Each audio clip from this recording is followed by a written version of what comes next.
नंदनकानन 66तम प्रतिष्ठा दिवस पालित यह अवसर में नंदनकानन विभिन्न नुआ खुआड़ पर्यटकों खोल मुख्य अतिथि भाव में जंगल और परिवेश मंत्री गणेश राम सिंह खुंटिया जोगदे नुआ खुआड़ उद्घाटन करते।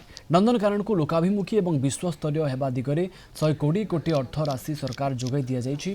सरकार तरफ मास्टर प्लान दिगरे नंदनकानन विश्वस्तर में चर्चार रही मंत्री कहते।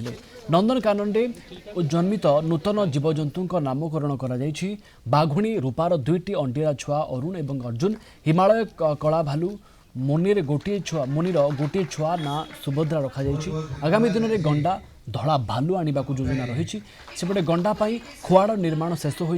प्राणी उद्यान में 177 प्रजातिर 4200 जीवजंतु रही। प्रतिष्ठा दिवस उत्सव में चिड़ियाखाना उपरे 5टी पुस्तक उन्मोचन करा सहित एनिमल कीपर को पुरस्कृत कर कोटी टंका जो व्ययबराद करार अच्छी आपण मैंने बुली बुली देखी आज आम नंदनकानन 66तम फाउंडेशन डे अच्छी।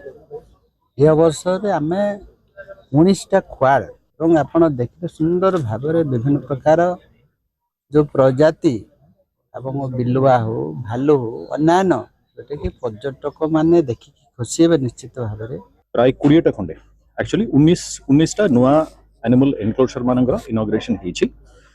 सेतिरे गोटे सेरीन सिम्लिपाल गोटे नुआ थीम हमें कराई जो थे आम शोकेस करने चाहू आम तद्देशीय ओडिशार रेयर एंड एंडेंजर्ड स्पीशीज 9टा एनक्लोजर होईछि।